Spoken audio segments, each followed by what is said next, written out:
All right, recording in progress means we are live. Good afternoon, everybody. Happy New Year in family.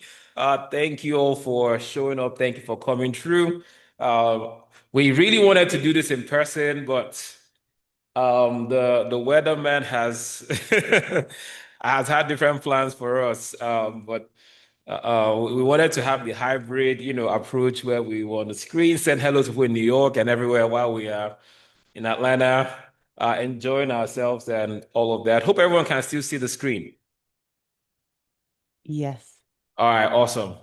But regardless, we'll go ahead and get started. Thank you to all of our speakers for the day who are here already. Uh, Attorney Uzo, Representative Ade, thank you so much. It's Attorney Cassandra here. Mona, I see you. Thank you so much for making room, Mr. Bayo, Letitia, Mr. Bamidele. Good to see all of you. Nikki, Marcy is here. All right, excellent. We'll go ahead and get started. Thank you. Happy New Year. If I haven't seen, I've seen quite a few of us this year, have spoken to us this year. But for everyone else who I have not seen, Happy New Year. And welcome to our town hall and mixer, our first town hall. I don't think we've ever done a town hall event. For all of the programming we do, we haven't done one that's a town hall. So this is our first one. I'm excited, to listen to the conversations that we have, hopefully get questions, see how we have our questions answered. So thank you all for making time to be here today. Thank you for being present. We know a lot is happening around us. We're not going to dance around it. It's an interesting time to be an immigrant in America. It's been an interesting 2026. And that's one of the reasons why this space is, being curated. It's so that there's intentionality behind us doing this, right? So that we can, hear the truths, get facts, and also begin to come together as community. One of the things that is important to us is leveraging the power of community to advance, our cause as immigrants here in the United States. And well, now we have Canada and the UK, dancing into the into the equation. So a few housekeeping items, please. The session is being recorded. So be aware of that. Everything you say is on record. Please stay muted until you're called upon so that it doesn't get chaotic. Stay on mute. You can come on camera. I'll appreciate as many people who can be on camera. That's fine. But don't come off mute until it's time. When it's time to ask questions, if you have a question, use the hand raise emoji to ask your questions. And that's if you want to speak out, but you can always use the chats to ask your questions as well or drop comments. And so that's just a few housekeeping things so it doesn't get chaotic in this space. If you have any questions, please use the chat and we'll make sure you are attended to promptly. If you have not met me before, my name is Nnamdi Iheanacho and I'm the privileged founder of the African American Collective. And I'm excited again to be part of the people leading this work. I am the founder, but honestly, there is a lot of people who are driving this work. And so on behalf of them, I really count this a great privilege. I see a lot of our leaders on the call here right now, from the board to our officials present on this call. So I represent all of the people doing incredible work behind the scenes, trying to continue serving our community. Why AIM? Right? AIM exists, to create the infrastructure and ecosystem for African immigrants to thrive professionally, economically, and civically here in the United States. Right? And like I said before, we are navigating a season that requires us to be informed and be prepared and also be connected. And so our goal today is not to create panic, it's for readiness, right? It's so that everybody's ready, everybody is informed and knows exactly how to, to move, at least have some clarity and information. Before I continue, please, and I need to be moving the slides as well. All right, so before I continue, if you're not on our WhatsApp, you can go ahead and scan that to join our WhatsApp group. So you can, at least be aware of what we have going on. Everybody, we're trying to make the community accessible a little bit more since most people are familiar with WhatsApp. Please join the community. That's where we share timely updates. That's how we communicate. Sometimes we need to reach people quickly. And the best way to do it is through WhatsApp. So we do have other ways, our mailing lists and all of that, but this is the easiest one for us to If we need to send information out quickly, if we need to move fast, we need to have a way to reach people urgently or quickly. So please make sure you're connected. We try to moderate it very well so that it's not noisy and chaotic. So join the WhatsApp group. And without further ado, we'll be moving on to the next item on our schedule. And again, we want to make sure we are very prudent with everyone's time today. And so I'm going to be inviting our Representative Segun Adeyino for some legislative and policy updates. We were going to begin with a high-level look at just current legislative and, the current legislative and policy environment and how it affects African immigrants' communities.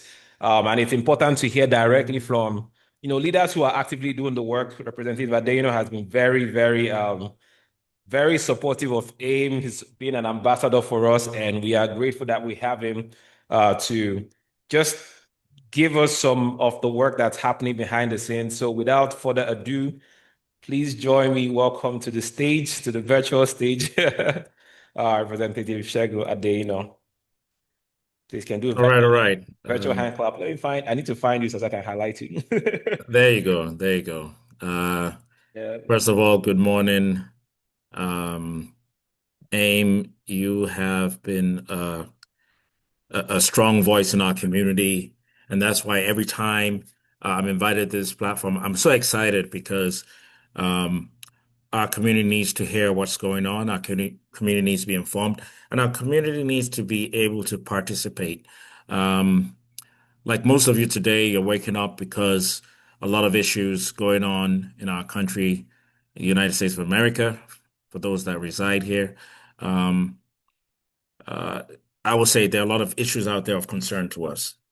And staying informed is another thing, but also hearing what goes on when we're legislating, when we're passing laws, when we're passing budget, from people that understand our plight is also important because we sometimes see things from a different light. Uh, I know over the last year, we've had a lot of changes when it comes to federal policy, and also trickles down to the state. In Georgia, where we live, we started our session off a couple of weeks ago.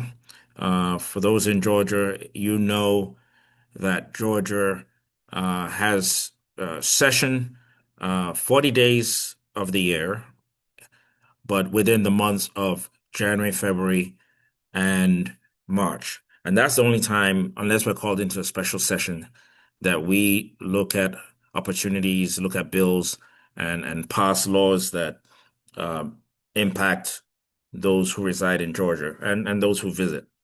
So we're in a very important period, and uh, staying informed is critical.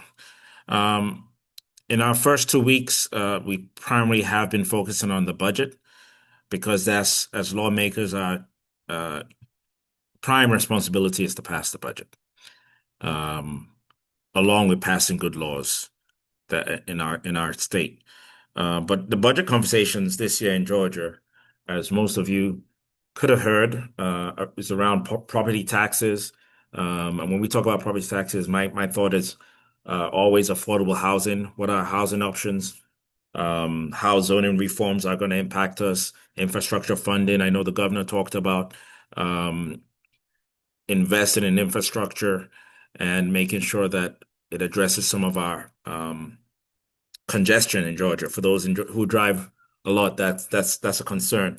But for me personally, I'd like to see a more robust plan around not just road infrastructure, but also transit, transit alternatives. And that discussion needs to happen. There's talk about income tax reduction, almost a zero sales tax is what, um, and I would say my colleagues across the aisle are working towards. But the conversations around that go, how do we fund programs in our state? Do we limit services to people in the state? Those are conversations we should all be concerned about. One that is close to my heart, of course, is education. I sit on the education committees, one of the committees I sit on that cover K through 12 education. That is where we always make the biggest investment in Georgia.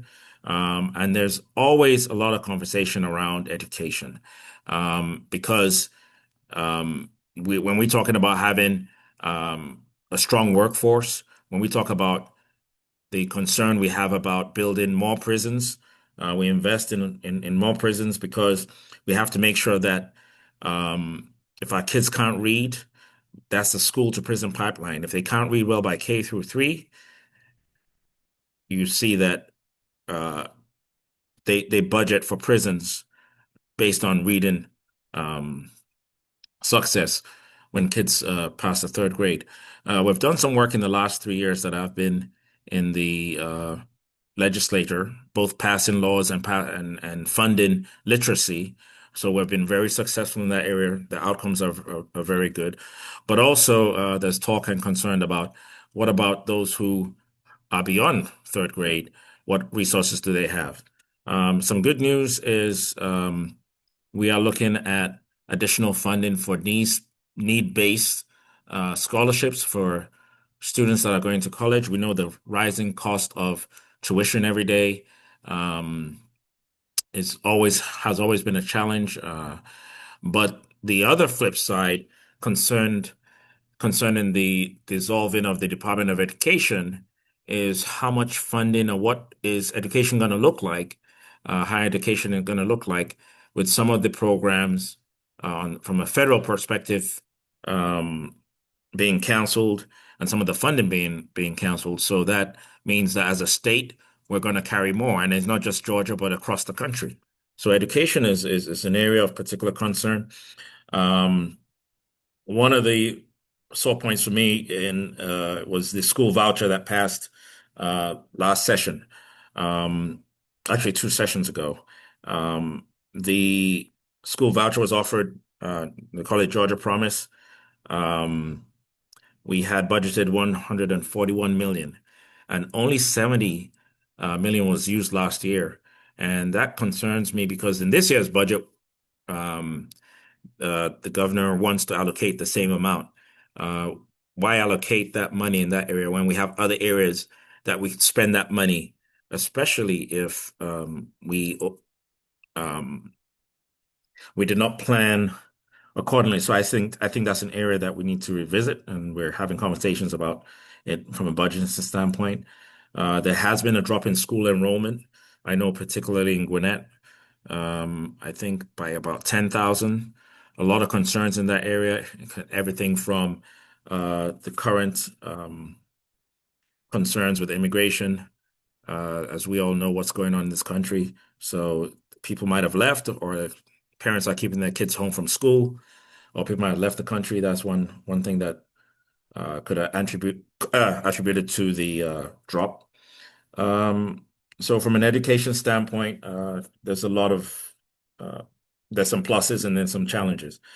Technology, we're seeing a high rise in unemployment. Numbers have not been reported accurately by the administration, but we know in Georgia we're seeing a lot of layoffs, some due to the AI technology. Um, Filling in roles for um, entry-level employers. So we know, and then some of the redundant, repetitive type roles in industries are being challenged. So we're looking closely at that.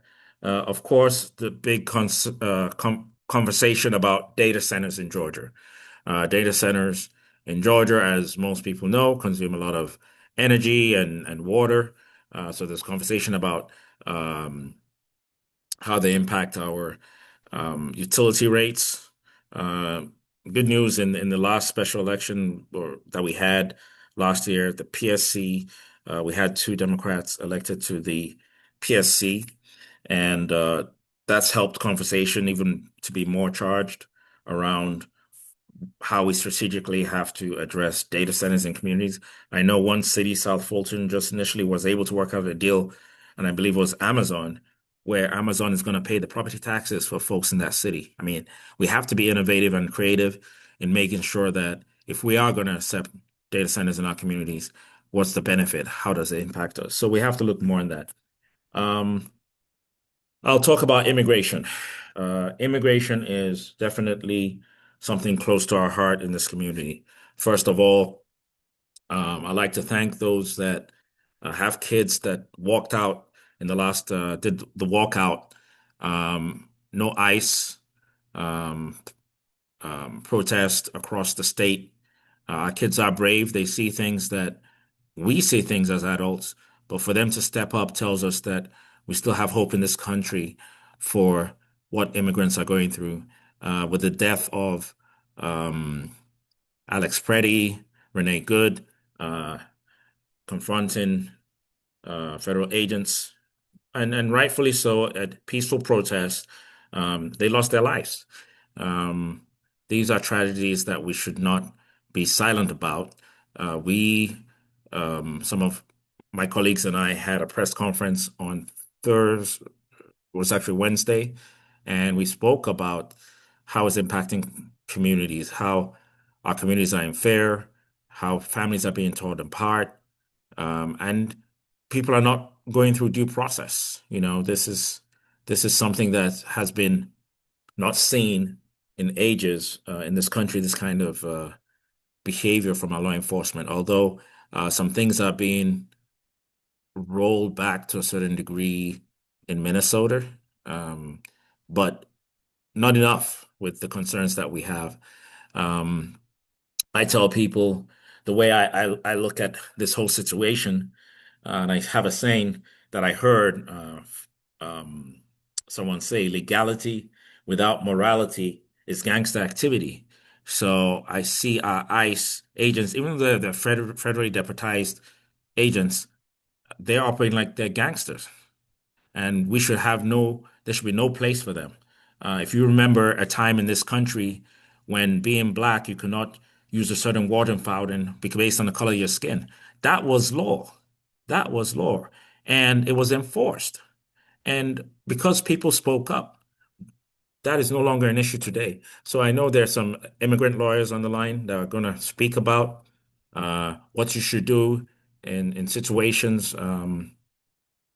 As an immigrant right now in today's climate, um, you know, I tell everybody not only should you have your identification, but have a lawyer's phone number on speed dial because they're the ones that, at this point, are the only ones that can protect us. Just to let you know, even though we can be voices as state legislators, we are confined in what we can do in terms of impacting the laws when it comes to immigration policy. One last thing I think we should also understand is when you look at the countries that have been, um, who are on the travel ban list, uh, probably about 80% are black and brown countries. Of course, Africa taking the largest chunk of countries that have the travel ban, including the Caribbeans. But let's look at the perspective. It doesn't just it hurts us from not just folks coming to visit, folks coming to, you know, coming through the right process, but it also impacts business. How much business is Africa doing with the US? How much business Caribbeans? I mean, this impacts people's livelihoods.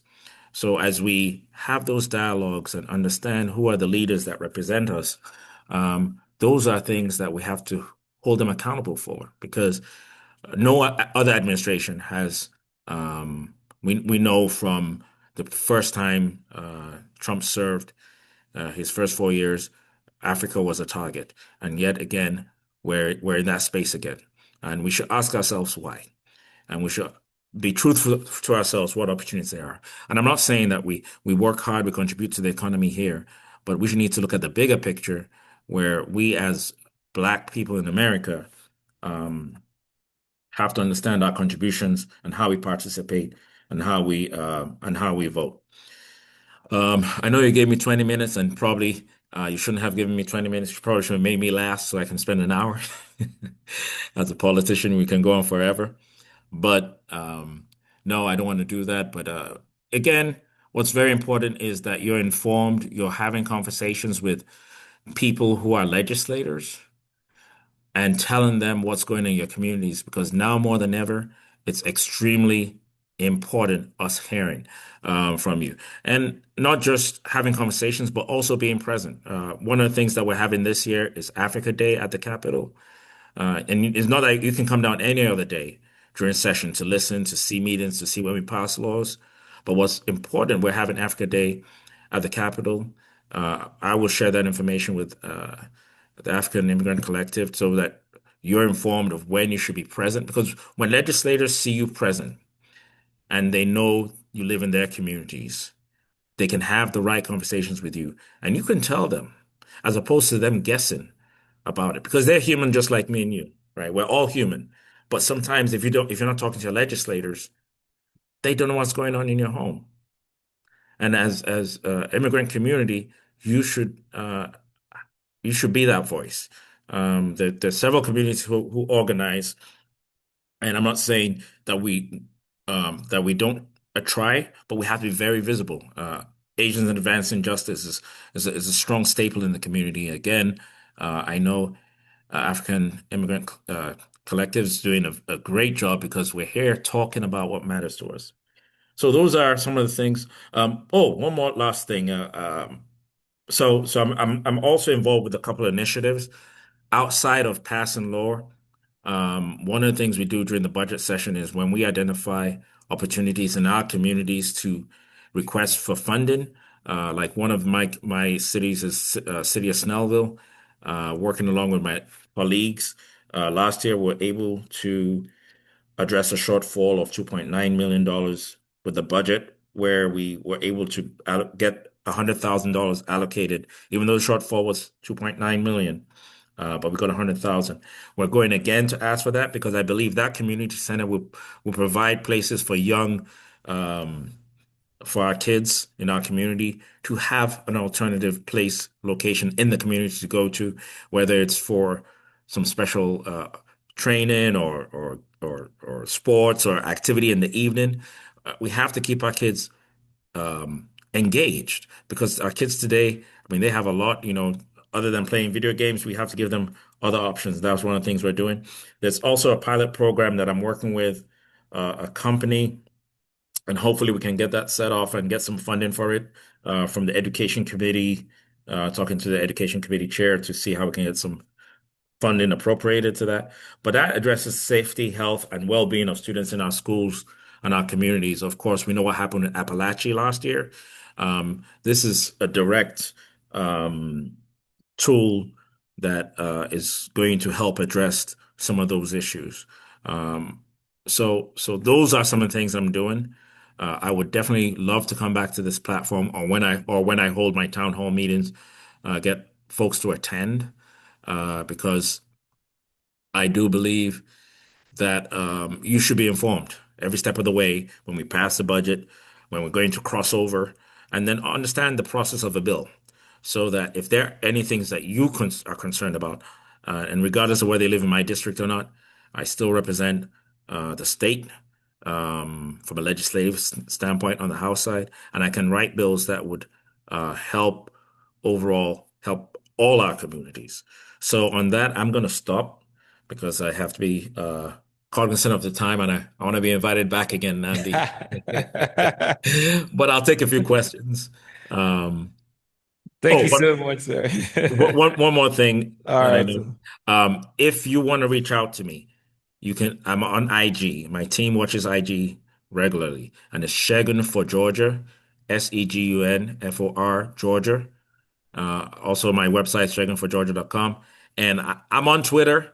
I don't tweet as much, but I will be tweeting because I have to reach the young people. So I'm being groomed to do more there. But yes, follow me on Shegun for Georgia on IG. If you want to reach out to me, connect with me there, and I'll definitely call and schedule an appointment. All right, let me pause. If there are any questions, I'll be free to answer. All right. Thank you very much, sir. I think we wanted to go through all of if you're not in a hurry, we wanted to go through everyone's turn and we'll not have an open Q&A session. Okay, that's fine. I'll wait. And I promise we're inviting you back again.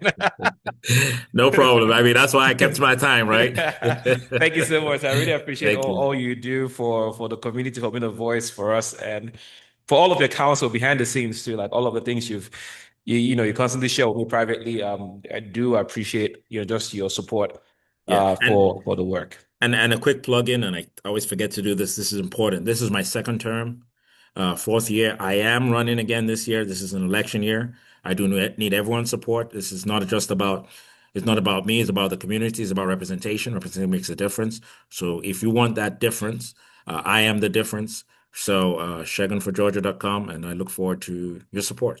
Thank you. All right, we all know what to do. Thank you very much, sir. So we'll just keep moving along. Again, we'll take, if you have questions, you can start putting them in the chat. If you don't want to forget your questions, but after all of the sessions, we'll have an open Q&A session. Next up, Attorney Cassandra is not here yet. She's been struggling with the Zoom to get in, so we've been going back and forth. So I will now be hearing from our own attorney, Uzo Akbele. She is the immigration attorney at Credo Law, and she's been a powerhouse for us when it comes to immigration. If you guys remember last year, around this time last year, she warned us.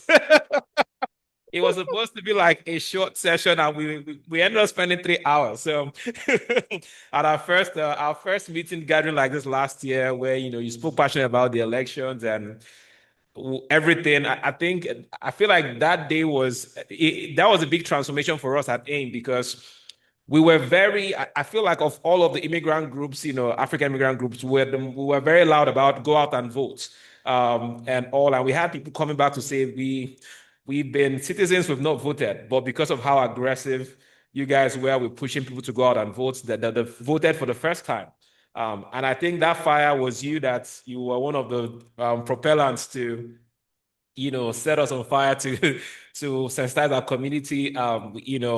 It became something of a project for us to make sure that we got as many people out as possible. So thank you for all of that. And with that, let's join me and welcome Attorney Uzo to the stage. Good day, everybody. I'm happy to be here once more. Rep. Adeyino, thank you very much for what you've said. And I'm going to kind of just take you in from both the end of your speech and Nnamdi's intro. We still need to vote. So plan to vote in November for him, Rep. Adeyino. Or in addition to that, not just should we vote, now we have to start speaking, putting our money and our mouth in the same place. We have to support, no matter how little. Our representatives, Representative Adeyino, I don't know if Okoye is up for a re-election again, but please, it would be a good thing for us in AIM, find the names of all our Africans who are running and contribute to their election funds. That's what I would do. Of course, I don't know if we'll be allowed to say this outside, because that might make us lose our status. But whoever we support in America, that's how it works in America. Whoever you support, Democrat, Republican, Independent, not just should you go out to vote, but you should also chip in some money to their election campaign chest. So that's what I would do, starting up from there. Again, what I'd like to ask Representative is, I know you talked about immigration, but my interaction with people, native-born Americans, even some of our own kids, Africans who have come here and we've given birth to American children. Our kids don't know the story of immigration in the United States. They don't know our stories. So whenever I've been on this app called Neighborhood, and I've been going over for the past 2 days. I've been going at it with the people there, but what I find out is there's a lot of ignorance. Oh, the illegal aliens. And I tell people the line between illegal aliens, illegal and legal in the United States is very thin. It's a shifty, thin line. You could have legal status to live in the US today, and tomorrow you could lose it. You could also lose it, not have it today, and tomorrow you would gain it. For real, it's like that. So what I'm asking is, Rep, what are you hearing about people's attitudes to immigrants in the United States, as your assembly gathers. Yes, immigration law is federal law, but it's a good thing. Whatever happens at the federal is based on what our people know. Uh, I suspect that our legislators may just be like the general population. Do they know what it is about immigration law and immigrants? And would they like an opportunity to know so that somebody can teach them the history of immigration and talk to them about the history of immigration in the United States and the contributions of immigrants, white, black, brown, and yellow, and all shades in between.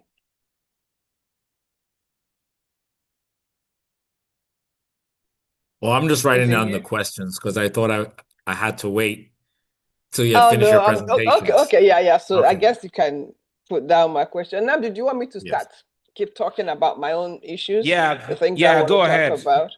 Yes, please Okay, go ahead so and that talk through your own portion. Yes, okay. then we'll. And also regarding this thing about increased electricity and water bills, something does need to be done about it because it looks like we're paying for stuff. Yes, we benefit from the data centers, but it's not the businesses we're running. I don't make other people pay for my business except the people who need my services. So I don't spread my business costs, operating costs to other people, and we pay our bills. So the thing has become almost unbearable. The affordability thing prices, it's a thing. And I was just wondering if you all are going to talk about ways to bring it down. Yes, I like what is going to happen in Peachtree City is good, but it won't assist a renter because a renter, the property tax thing goes to the owner of the home, or for homeowners, and it doesn't apply to. It really doesn't apply to renters. They're still having to pay, even if property taxes are paid on behalf of homeowners. People who rent, I think they still need a solution. So I was just wondering if you could also please consider that and talk to the representatives about it. And then the pipeline to jail. I didn't know it was a real thing. I mean, I'd heard about it, but I didn't know it was really something that could be determined. And then determined by third grade, I think you said, reading capabilities. I once had to go talk to my um, kids teacher. He was in middle school then, and all of a sudden I started getting reports. Oh, he did this today. He was cutting up today. He did that today. And I had to go in and I used that term and I told him, this child is not here for you people to send to jail. He didn't do anything. I basically had to advocate crazily for my child. And one thing again, I'll say, what that helped me when I was advocating for my child was I put it in writing. Once I started emailing them, their attitudes changed because things you say can be denied, but you have it. And whenever I would email them, I'll tell them, make this email a part of my child's school records. So that's a tip. Since that is really a thing, I'm thinking, please, for all of us, if you have those kids, make sure you speak up for your kids once they start coming with crazy reports. And then the idea of just reading capabilities, sit our kids down and make them read. I can't tell you what I did to make sure my kids, did their part keeping up with reading. But if you ever have to advocate for your child and it looks like something is being put on your child, start writing. Don't just pick up. Write it down. Write that thing as an email and ask for it to be made a part of your child's school records. I did that, and once I started doing that, I stopped getting those reports. And thank you so much for what you're doing about the K-12 education, your efforts, because it's really important now that the Department of Education has been destroyed in the US. I know we're going to feel the trickle down. Actually, it's going to be like rush down, flow down, not just trickle down, but flow down effect. So thank you for what you're doing there. And I think that's all, just my question. Then my own self, we're going to look at where are we a year later, just about a year later, where are we? When I came in here, when we had this thing last year, I came across saying, oh, well, don't worry. It doesn't matter what the administration is doing. The courts will support us and the courts will make sure we get justice. This was a month or so after the inauguration. Well, what have we seen? A few weeks later, we started seeing craziness. Unfortunately, the US Supreme Court seems to be ready to hand over whatever that the Trump administration is asking for. And that becomes some kind of, that was our security blanket that we could hope to always have, at least always have a 50% chance of getting a good decision from the United States. These days, it doesn't seem like that's going to be happening. And that's what has made the difference. Everybody is very discouraged. Lawyers are discouraged. Our clients are discouraged. And it's people come to a lawyer expecting to hear definiteness. If I did this or did that, what would happen? If this is my situation, what can I expect? These days, a lawyer can tell you exactly what you can expect. We're seeing all sorts of things that were not there before. You could go for an interview and you get held. And this isn't what used to apply. And then the worst part of it is people get detained. They are quickly moved around. Due process has been ignored. So it's really scary these days. A lot of lawyers, they have, they have online social media presence, and they quickly put out something. Every day, sometimes 2-3 times a day, they put out something. My own approach to it was that I just found it really scary. I can't be raising people's blood pressures over it. And I really haven't put out anything. However, what I do when that time comes, and when it comes to time to talk to people, and I eventually will put out a little video. I've been looking for hope, something I can put out and give clients some hope and give immigrants some hope, because that's what keeps us alive every day. So, well, I can tell you this, immigration lawyers are still fighting. Recently, I had this experience of a gentleman from one of these African countries. He had his his green card removal of condition pending for a very long time. And then this was like 4 or 5 years he had been pending. So when he came to me, I told him, okay, let's apply to naturalize immediately, because it will force them to pull up your 751 application, which we did. And when we did that, sure thing, they called us in for an interview, and he was lucky. Everything, both applications, the 751, which had been pending for a long time, it was approved right there on the spot. Same thing as his naturalization application. Client was very happy. This was happening in December, very early in December, and they told us, oh, unfortunately, we don't have a same-day swearing in today. We send you a notice and you come to tell you when you will come. A few days later, the guy got his swearing in notice. But then a few days more later, he got another notice telling him his swearing in had been canceled. And so he's just waiting. Of course, luckily for him, his situation is he still has a green card and he hasn't been denied. He hasn't been his application is not denied. It's just that they're going to look at things some more. Everybody's going to get a second look at things. But that delay is very, very much uncalled for. So this long story, how is it ending? The end of it is that there's a group of lawyers. I'm not one of them, but suing is just suing in federal court. So they've gathered a bunch of people who have issues which have arisen because of the country ban, and they have sued in federal court to reverse the decisions being given in their cases because of the decisions, what's coming out of the Trump administration.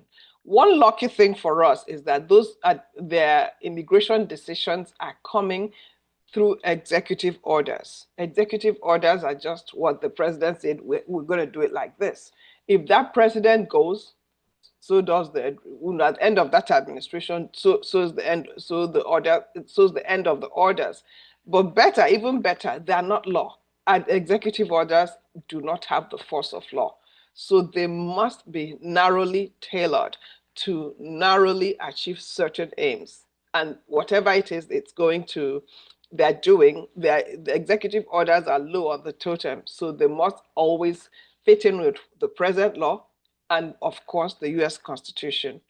However, and of course, hopefully too, there's been federal judges who are brave enough to give what everybody knows is the correct decision. The only thing that scares people is the US Supreme Court. There's people who are swearing, well, the Supreme Court is compromised. Who knows? But it's scary. People are no longer trustful of the US Supreme Court, and that's a problem. So, what am I telling people these days? Number one thing, immigration law is still immigration law. The very same thing. We must be bold. We've seen these days that once you challenge these people, they tend to back down, especially on Tuesdays, which seem to be Taco Tuesdays. So we must look back at them. As they stare at us, we stare back at them. They generally tend to blink first. So if you're eligible for an application, file it.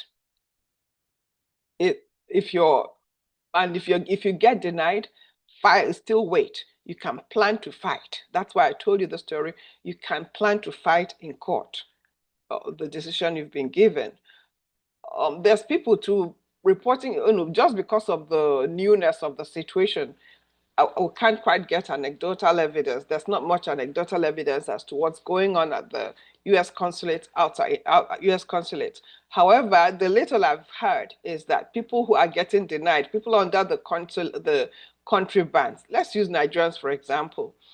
There's been 3 sets of bans, I guess. The first was about July. I think about 10 countries were banned. They couldn't come.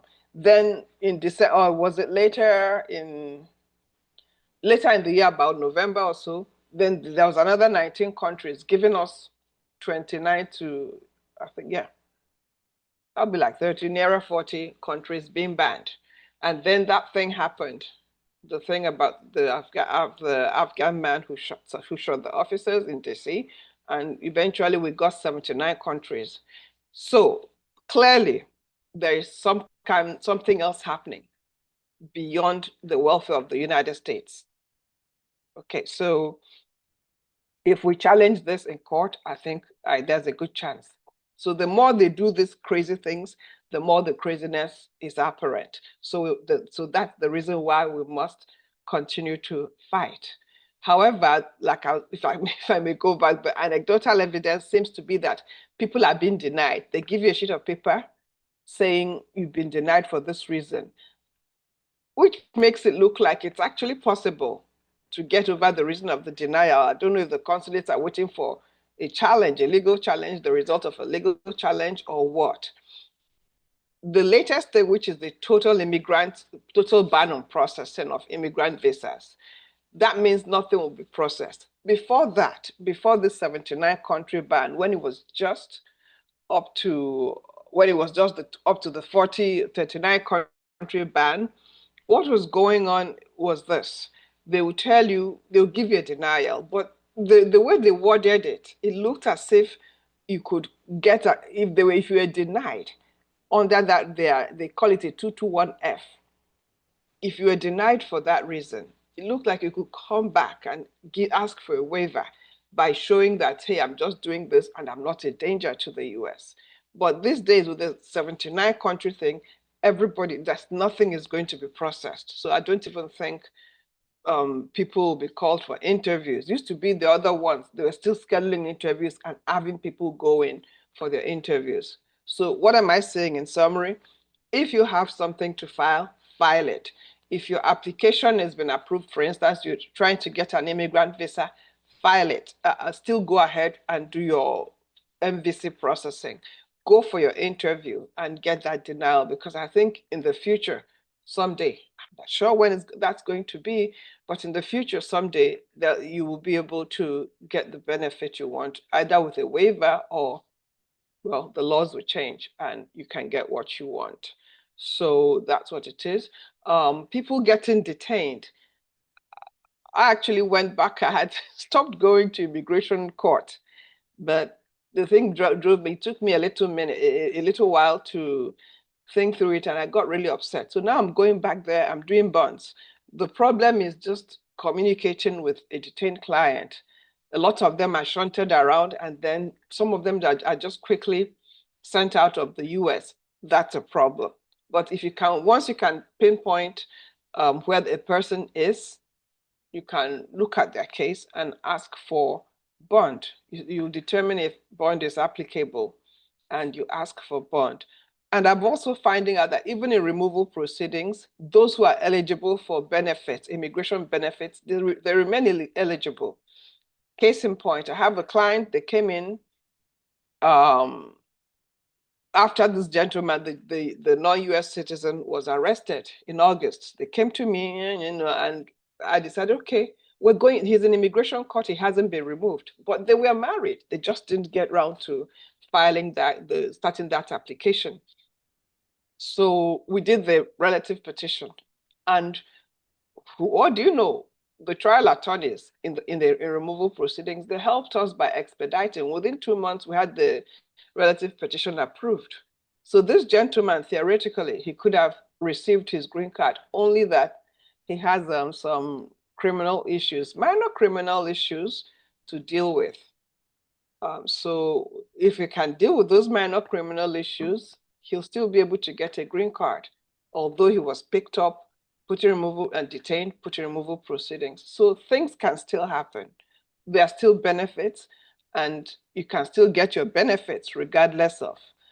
And even if it looked like he couldn't get the benefits, there's still a fight to be fought to make sure to reestablish a situation where benefits are once more available, or at least easily available.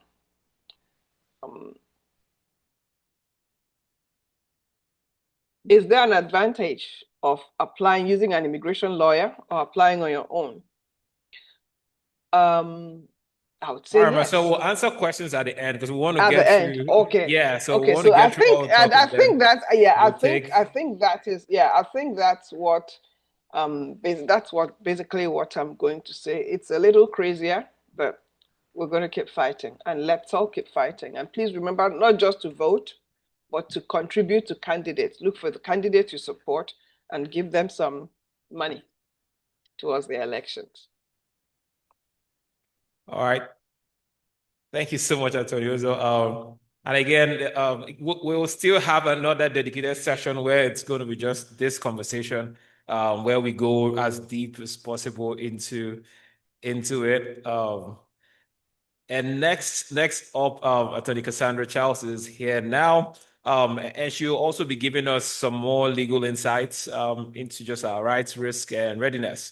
So please join me. Welcome Attorney Cassandra Charles, civil rights attorney, and she's also AIM's Director of Advocacy and does incredible work for us. It's a virtual high clap for Attorney Cassandra. Thank you. Thank you so much, Dr. Nandi. And I apologize for being late. I had some tech issues. So my apologies, especially to Attorney Uzo and Representative Adina, that I missed most of your presentation. So I am a civil rights attorney, and my focus is on immigration policy. So unlike Attorney Uzo, who is fighting the good fight on the front lines in immigration court, I practice federally, and I challenge anti-immigrant laws and policies throughout the country. So very busy time for both of us. But we're both fighting on opposite ends of the spectrum. Right now, I caught the tail end of Attorney Uzo's presentation. Right now, everyone's civil and constitutional rights are under attack. And I just want to give some clarity on what that means. Anyone who is in this country has constitutional rights, is protected by the Constitution, and that should not be forgotten. This administration likes to blur over that fact and treat immigrants, especially, and marginalized communities at large, as if the Constitution does not apply to them and they don't have those rights. That is unequivocally false. You are protected, all of us are protected by the Constitution just by virtue of your 2 feet being on the land in this country. So I can't make that any clearer. And right now, due process especially is under attack. We're seeing people who are in removal proceedings, or they are going for basic interviews and following the rules, getting picked up by ICE, without any notice, without any opportunity to challenge their detainment or detention. And that's where a federal litigator like myself will come in, and through habeas petitions, which is a type of lawsuit that we would bring to release people, we're getting a lot of good results. It's unfortunate that people have to be the casualties and they're getting detained. But please trust that there are lots of people fighting on those lines, and we're getting results. Right now, one of the major issues, or one of the major cases we're seeing, are this administration just arbitrarily decided in May of this year, issued a memo.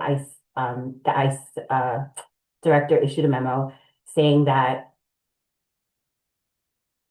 casting a wide net of who's considered an arriving alien versus who's not considered an arriving alien. Typically, anyone who entered through the border, through one of the borders, as long as you were here in the country and you've been living continuously, you weren't subject to mandatory detention.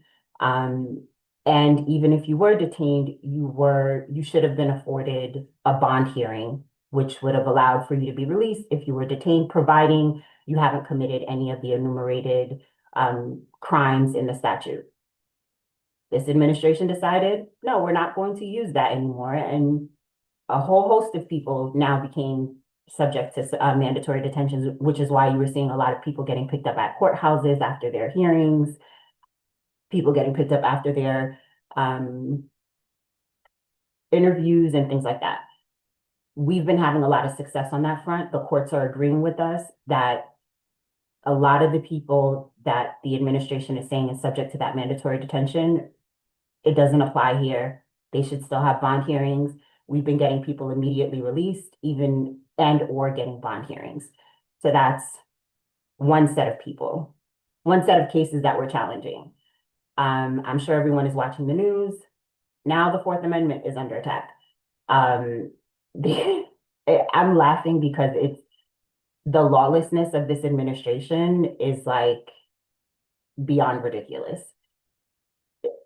The Todd Lyons, ICE secretary, has issued a statement that ICE officers can go into people's homes without warrants and use reasonable force to detain people in their homes who are subject to removal orders. That is the most ridiculous thing that has ever been spoken. We have the Fourth Amendment. You're protected against any illegal searches and seizures, and ICE busting through your door is an illegal search, and taking you is illegally seizing you. So trust and believe we are challenging that as well. Then I heard Attorney Uzzo talk about the bans. There's litigation going on around the travel bans right now, the 75 countries. I actually just read a decision from Nevada yesterday. A family from the DRC, the adoptive mother wasn't able to bring the children over because of this ban, and their petition was approved. They're ready to adjust status, but she couldn't bring them over because of the ban. Sued in federal court. Now the administration is enjoined from denying their adjustment of status application, and those children will be joining their mother in the United States despite the ban. So people are fighting. Please, I know it's discouraging what's happening. I know it's deflating to see all this stuff going on in the news, but we are fighting the good fight. We're not backing down. I actually think the reason I couldn't get onto the Zoom is probably part of a larger conspiracy, but but we're fighting the good fight. Trust and believe that. And I do want to leave you all with just some tips for how to protect yourselves, because I know it's a scary time. I always recognize that I'm speaking from a point of privilege. I was born here, so I have my blue passport and I can say whatever I want pretty much, and I don't have anything, but I want you to feel empowered too, that do not let this administration bully you into silence. Do not let them bully you into living in the shadows, because you do not have to. You have rights and you should absolutely feel empowered in knowing that. That said, some tips. If ICE shows up at your door, you do not have to let them in. Bottom line, you don't have to open the door for them. You have the right to ask them if they have a warrant. The warrant has to be signed by a judge, and you can ask them through your door, your little peephole, can I see the warrant? Can I see the judge's signature? You do not have to let them into your door. And if they don't have a warrant, they don't have a right to come into your door. Again, they issued this memo, we're challenging it, but you don't have to let them inside your door. If your immigration status is unsure right now, I recommend that especially if you have children, get a power of attorney for your children, especially to have power of attorney with someone you trust. In case something happens while your kids are at school and you're not able to pick them up or you're not able to get to them, have something, a legal document in place, someone that you trust who can assist you with your children, if the need arises. Have your immigration paperwork readily available in a safe place where if you need to grab it, you're able to get to it quickly. I know right now, TPS for Haiti is up in limbo. The court is taking forever to decide whether or not the designation is going to be extended, which is set to expire on February 3rd. If it is extended, or if you're in a similar temporary status, or you have some sort of relief pending, I always recommend have copies of your immigration paperwork with you. So if you do have to furnish that information, it's readily available at your fingertip. Don't walk in the street without it. Just have copies of it with you. And if you are stopped, never give immigration officials your foreign documents. Always use the documents that are here. So what I mean by that is, let's say you're stopped by ICE and they ask you to ID yourself and you have an employment authorization card. Give them the employment authorization card. Don't give them your Nigerian passport, because that's giving them probable cause to ask you a whole bunch of other questions and a whole bunch of other nonsense that you don't need to get into. The reason they're stopping you is to find out if you have some sort of legal status here. Give them the documentation related to your status here, not your foreign documentation. So keep those things in mind. Again, very scary time. I understand that, but please feel empowered. Please feel supported that there are advocates fighting for us to just make it to the other side unscathed.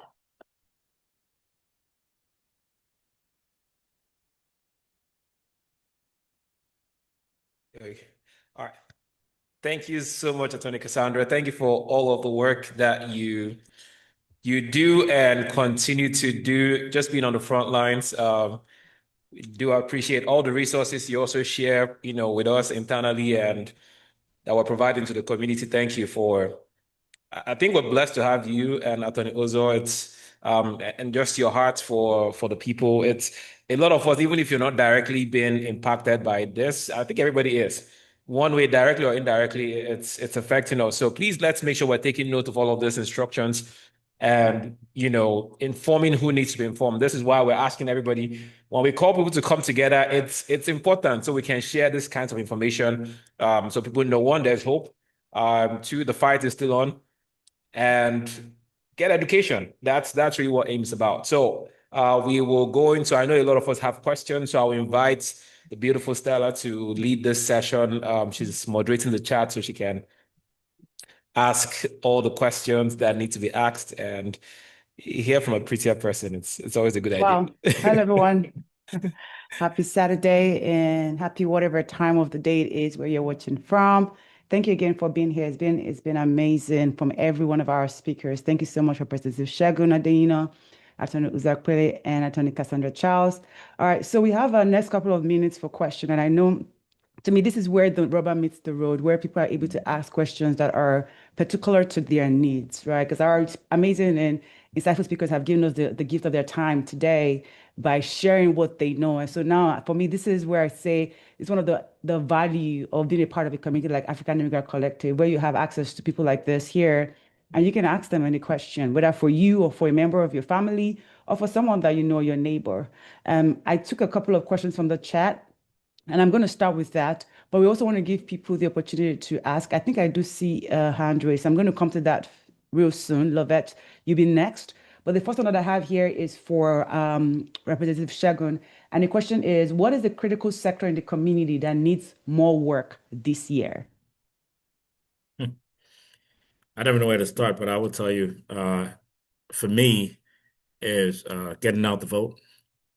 Because everything we're talking about today, whether it's education, whether it's good leadership, whether it's good policy, whether it's your rights, all start from being able to vote.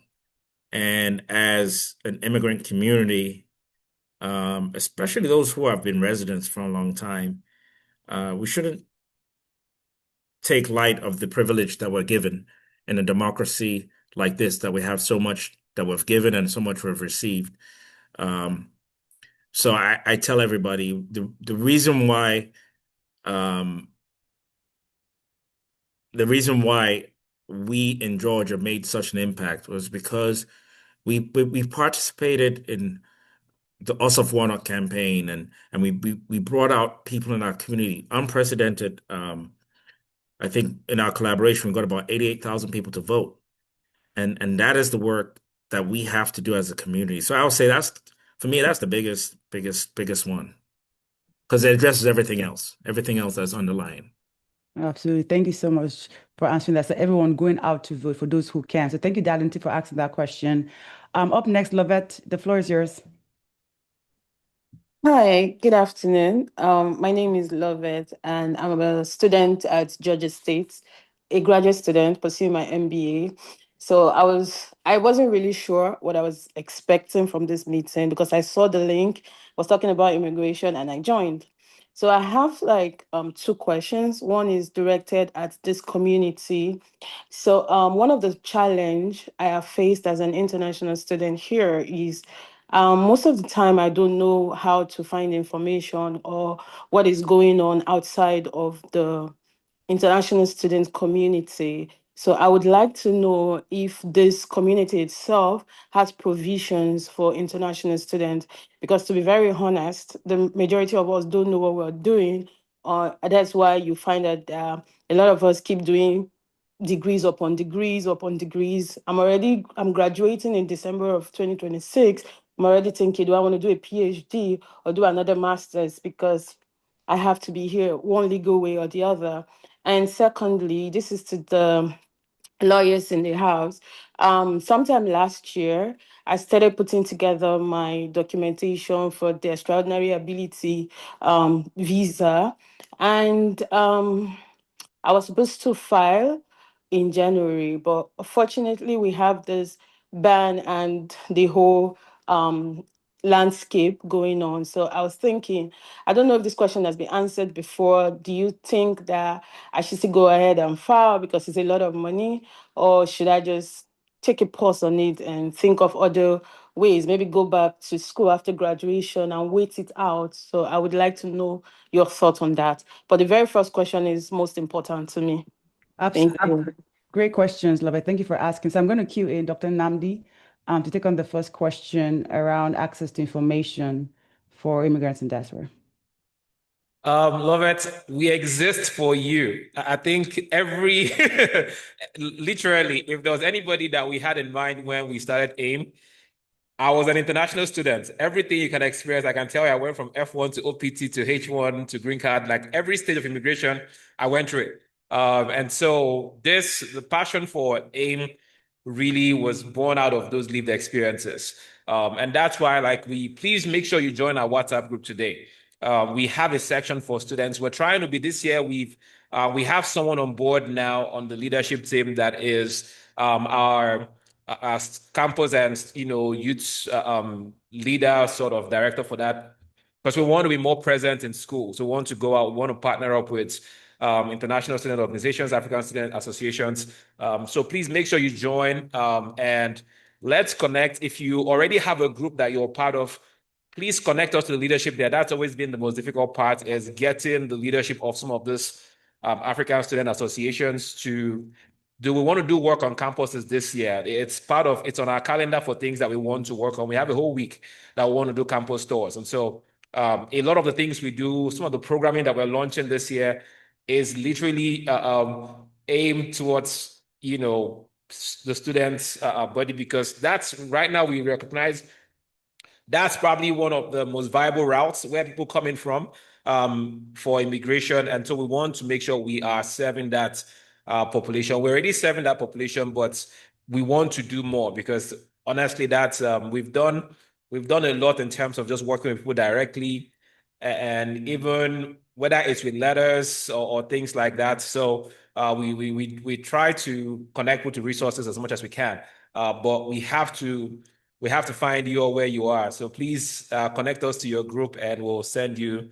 We'll get you plugged in. Great. Thank you so much, Dr. Nnamdi. And to the attorneys in the House, second question around the extraordinary ability visa. Should she go ahead and do the filing for that? Attorney Uzo, let me know if you disagree with me. I absolutely think you should go ahead and apply. Attorney Uzo touched on this earlier. These bans are in effect by executive order. The president, I mean, if you haven't noticed, he writes these things on a whim. I think sometimes is just sitting on the toilet, and just something pops in his head and he decides, oh, let me write an executive order. So apply, make sure your application is tight, make sure you have all your supporting documentation. If you can afford to, I highly recommend that you connect with an attorney to make sure that your application is as seamless as it can be. But if you can't, that's fine too. Just make sure that your application is together, because this ban will not be in effect forever. Like I said earlier, people are working very hard to challenge it. So we can't tell, I don't know when the ban will be lifted, but it will be lifted, and trust that. So put in your application, at least you'll be in the queue for when the ban is lifted, your application will be processed. Attorney Uzo, I don't know if you have a different thought. Okay. I'm agreeing with you wholly. Go ahead and apply. At least you can have the petition part of the process down, and you start working on your priority date, because those priority dates do matter. There will come a day when you'll be when you'll be able to apply to adjust status, and a later priority date. I'm sorry, an earlier priority date will serve you at that point in time. And one thing again, I just noticed a case that came down, I think 2 days ago, regarding EB1A, extraordinary ability petitions. Looks like a court in Nebraska, a district court, has kind of turned eyes around USCIS a little. Normally they have the standard, you show your 3 out of 10 or one very big award like a Nobel, or you show the 3 out of 10, and then the USCIS will now go and make another decision if what you've shown matches up. Well, in short order, the decision says that second level of review is not called for. It's arbitrary, it's capricious, because it doesn't follow the law, and it is born out of policy drawn from a case. They never codified it into statute. They never put it into the regulations, so that that standard shouldn't be used.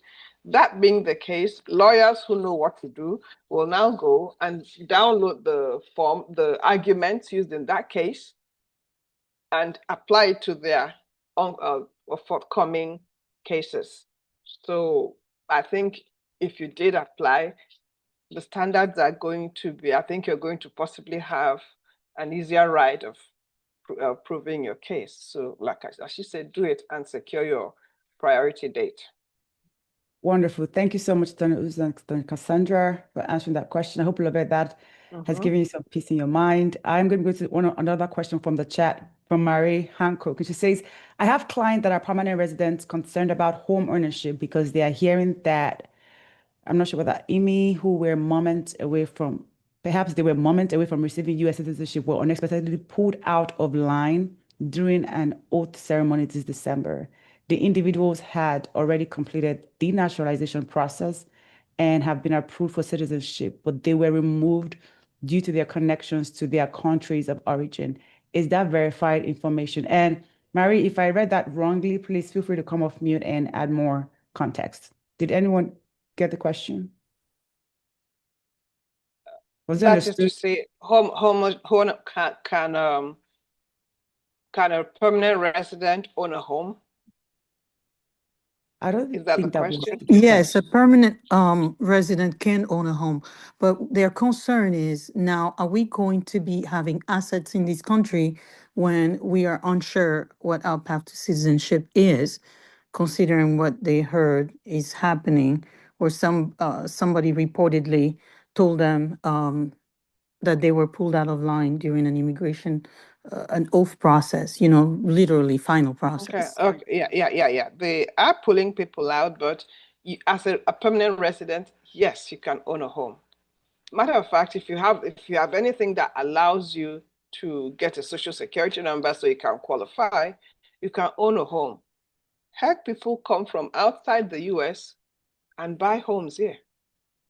Your vehicle could be a US-based company, or some people just straight up pay cash and buy a home sight unseen, and they're still in their countries. So yes, you can buy a home if you're a permanent resident. And I guess I should reiterate that if you're a permanent resident, you're almost like a US citizen. The only thing is that you cannot vote in the elections, you cannot run for elections. I mean, you can't run for certain elections, but I'm big on take part in your homeowner association, take part in school, school board if they allow you, take part in chaperoning the kids to somewhere, show your head. That's what I'm big about. So you can do all those things, but you can't vote. So that being the case, I don't think a permanent resident should be scared to buy a home. Now, let me kind of address something I'm noticing is giving apprehension. If you're pulled out of the line on the day you're going to naturalize, why? What happens next? Like I told you, my client got that same situation. He was given a 10-year green card. And he told me, oh, they gave me a 10-year green card. I told him, no, you don't need a 10-year green card. What you need is a blue passport. However, he's still a permanent resident. So he remains a permanent resident. Of course, there are sometimes people go to naturalize and they end up losing even their permanent residence. If, for instance, you got the circumstances under which you got your green card were not quite, would I say, kosher, something slipped the USCIS at the point and they gave you permanent residence when they shouldn't have, yes, if you go to naturalize and they find out, or at any point in the future, they can take away your permanent residence. They will deny that naturalization and they will pull your green card and you're back to square zero. However, if it was just because they're checking the things in the country and you still have your green card.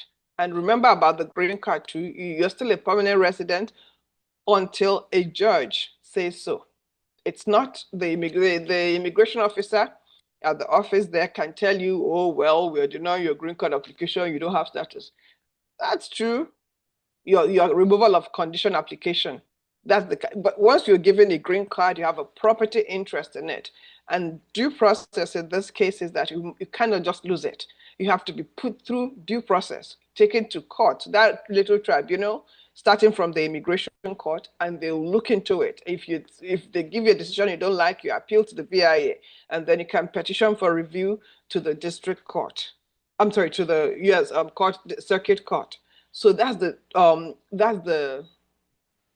due process, and that's your property right. So please, I know I tend to kind of go a little, start giving a background, but yes, a person who has a green card can buy a house. A person who has a green card was trying to naturalize, but they pulled them out of the line. They still have their green card. They can still buy a house. So eventually it comes down to your personal choice. Are you just fed up, or do you want to go? Just abandon. But I'll say this. Can I We all are just strangers here. can I add something to this? I think this is an opportunity, and I know uh, Stella and Namdi, you guys are working real hard. And I think one of the things that I was also impressed with was the Nigerian Center in DC started an immigration clinic. So I'm kind of just throwing out there. I know Cassandra and Uzor, they're giving their time right now to provide free consultation. This is also an opportunity for us in Georgia to try to pull those resources together because there are many immigration attorneys, especially in our communities, that have uh, volunteered and provided information, especially um, you know, folks with all ranges. But I do understand the question concern from uh, um, our students. The job market is tough, so even companies are not even considering those in practical training as much anymore. Um, but again, this, is just like a rainstorm. This too shall pass. But what do you have to do during this time? And again, I'm not a conspiracy person, but I wonder why the countries that were banned, mostly black and brown countries, and they were the folks that were pulled from line based on reports from across the country. So, the vote is powerful, especially when it's coming from a certain community. But but yes, it's an opportunity for us to see how we can explore and have an immigration clinic so that we can help those on the short term. Absolutely. Yes. Um, Go ahead, Atkinson. there's a lot of things I want to do personally for our community. One of them I've started is coming back to go to immigration court. I actually stopped doing it about 5, 6 years ago. It wasn't, it was bothering me mentally, so I stopped. But someone's got a dirty job and it's got to be done. I've started doing that again. Thank you. Namdi, I haven't told you what I want to do this year. I know I've been a little absent. However, when you want to start doing those campus tours, I would like to come along from time to time, if not all the time. I guess me and Cassandra might be able to. Cassandra, I'm trying to rope you in though, but we can tag team. You go sometime, I'll go sometime. Rapadeno, if I'm going to say this to you, I guess you can get my information from Nandi. If you ever have a question to ask, maybe your constituent has asked a few, or maybe you want to put forth something for us over there at the Georgia Capitol, please call me. I'll be very happy to tell you what I know and research and find out what I don't know so we can all know it. And this thing about having a clinic, I think it's a good idea. Yes, I know one or two people who have tried to do it by themselves, but a thing that one person is doing may not have as much pull as what a group of us are doing. And if it comes from you, and maybe you can rope in Okoye to be something good for all of us. And Yeah. also on talking to those represent your colleagues, I don't know if people may have committees or whatever, if it's possible to talk to some of them in a group setting and explain, because people don't know anything about immigrants. And it's a shame because for some of them, if you go to Grady Hospital, there's a very good chance, up to 75% chance that your doctor is going to be an African, a doctor who is from Africa, who trained in Africa. That's like an 85% chance your nurse is an African. And when I say Africa, I mean that not just Africa, the continent, but our Caribbean people, and of course our brothers and sisters who came here to the US before, were brought to the US before us. So it's very important that they should know, and they don't know anything beyond what they're being told that they are, would I say, MAGA rallies. Yeah. Madam Uzo, you heard from me today. I love it. Yeah. Go ahead, Dr. Nnamdi. No, I was just going to say, definitely an action item for me. I'll definitely be reaching out to Attorney Uzo and Attorney Cassandra, and we'll at least initiate the conversation, and let's recruit more of our people as well, so we can, like you said, individually it might be a hassle, but since AIM, all we do is organize. I think it's a platform that we can drive this from. It was definitely one of the things we wanted to work on, but now urgency is even higher. So thank you very yes. much. Oh, yes. I'm sorry, Stella, let me clarify. Okay. The question got clarified, which was, what would a person do in terms of accessing their assets? That means a person might be scared if they lose permanent residence. What might they do to access their assets? Please indicate if that's the question. Yes, ma'am. Okay. Pretty much we can tailor it to a bit to what Attorney Cassandra has just told us.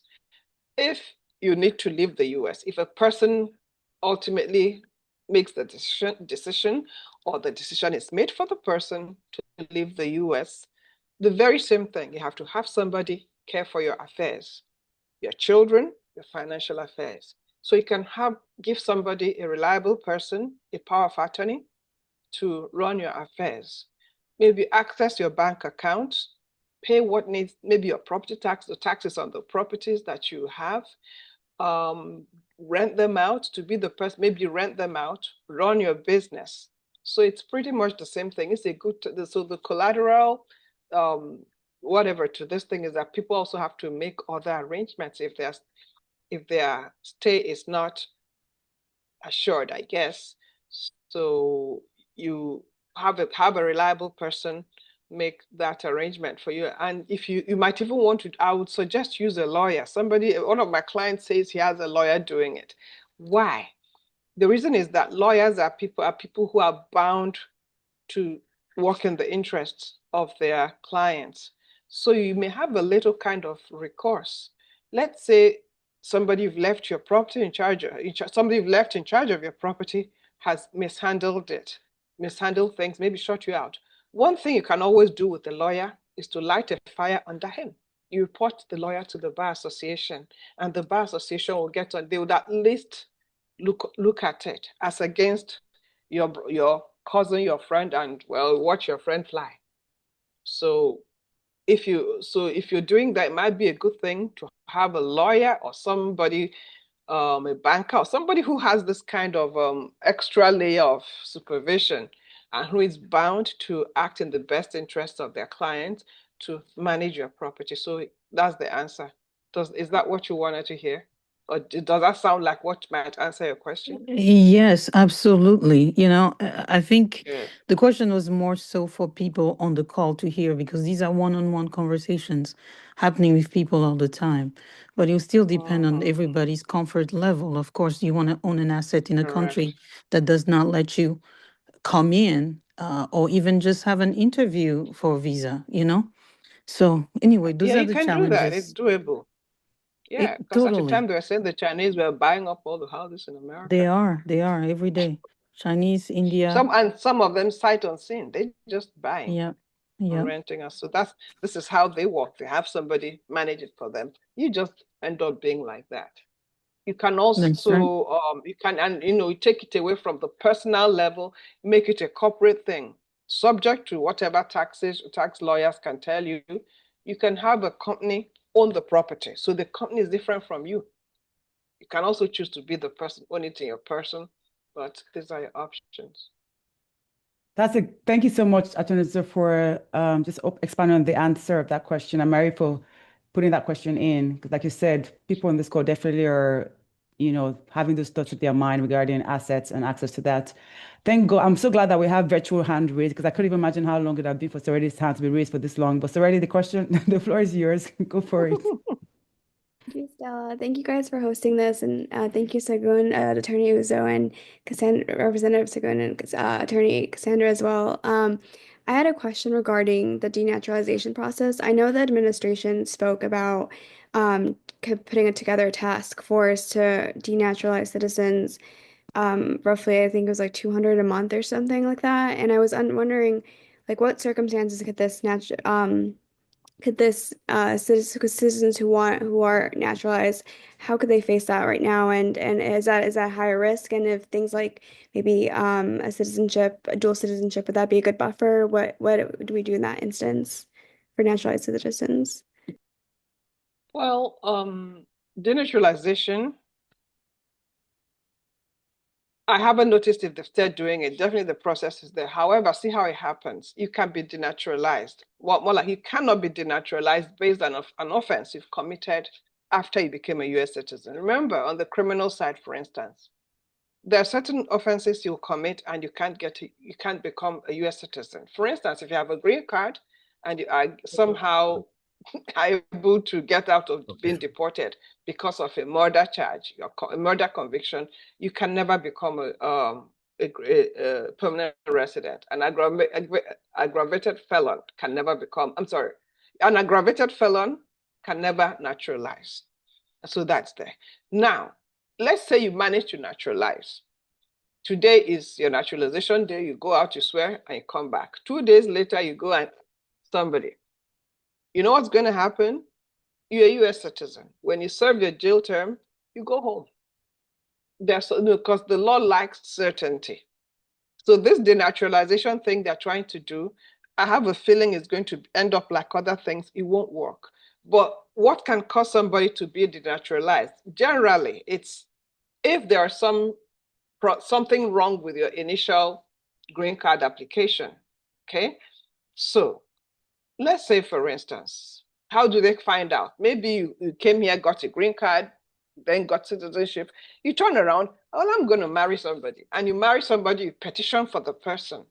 And they've always done this. They will take a look at your immigration process. If they find something at the very beginning that they missed, something that should have disqualified you from getting a green card, then they'll start the denaturalization process. If you told a lie to get a green card or told a lie, okay, for instance, let me give you an example. Somebody went to the US consulate in Lagos, Nigeria, told them he wasn't married, got a green, but he was married, comes here, somehow he gets a green card without revealing that he was once married and didn't tender a divorce decree. If they can figure that out later, that means your green card was improperly issued. So they'll pull your green card. And once they pull your green card, your naturalization has failed and you're going to be denaturalized. They ask you during your naturalization process, you fill a form. Have you ever been a member of the Communist Party? You say no. Okay, they give you a US citizenship. Turns out later that, well, you were once a card-carrying member of the Communist Party. You should have revealed it because in certain situations you can get a waiver. But for the fact of not revealing it, you told a lie. So your naturalization was improperly obtained. So they're going to denaturalize the person. There's a certain lady, very prominent here in the US, and I hear she might even have had a documentary made on her. One wonders, if you look at her bio, they tell you, oh, her father was a prominent member of the Communist Party in her country back in then, because her country was one of those Eastern European countries. Makes one wonder, what was the process? Did he reveal membership? Did he get a waiver for membership of the Communist Party? But, I'm just kind of trying to bring in some snark. Does that answer the question, Ms. Surti? Yes. Thank you. Yeah, so you can be denaturalized if the naturalization was improperly obtained. Also, actually, let me tell you about that same person I'm talking about who came in as a model, supposedly got an EB1 model.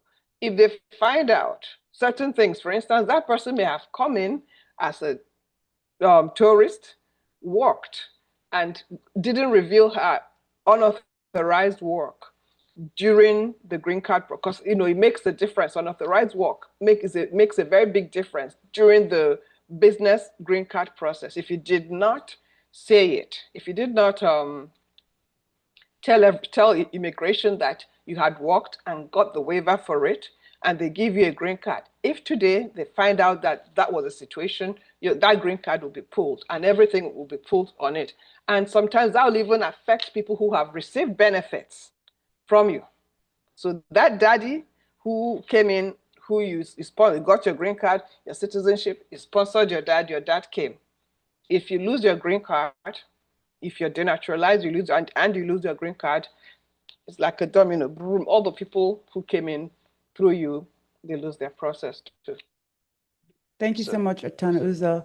Representative I'm Shegun, yes, sorry, go ahead. I just wanna give one more example. I Okay. agree with everything Attorney Uzo said. I'm an examples person, so I like when people highlight that. So I'm happy you brought up the working while you're on the visitor visa scenario. Another thing people often overlook or don't take too seriously is misrepresenting yourself as a US citizen.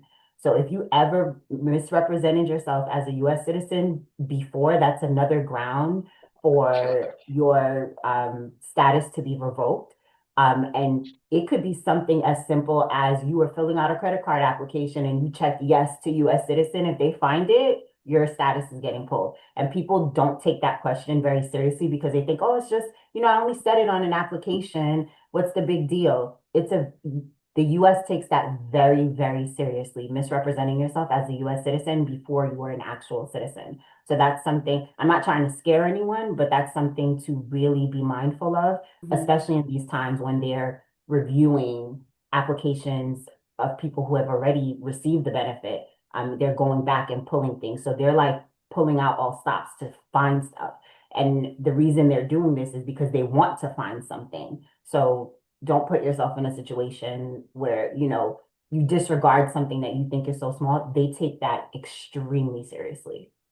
Thank you. and some more. The Representative, denaturalization process too, once you've been naturalized, there's a process to it. They just can't take it. They actually have to take you to federal court and run you through a judicial process before you can be denaturalized. So even if that was the case, everybody who's going to be, they don't just collect your passport, they have to put you through due process, and you have an opportunity to argue your case, and maybe you might even win. And I would say this, federal judges really don't like immigration cases because whenever it comes out, cases come from, people are suing the USCIS, a lot of the times it's actually something the USCIS should have done. And I think they tend to come at it with, you people are wasting our time.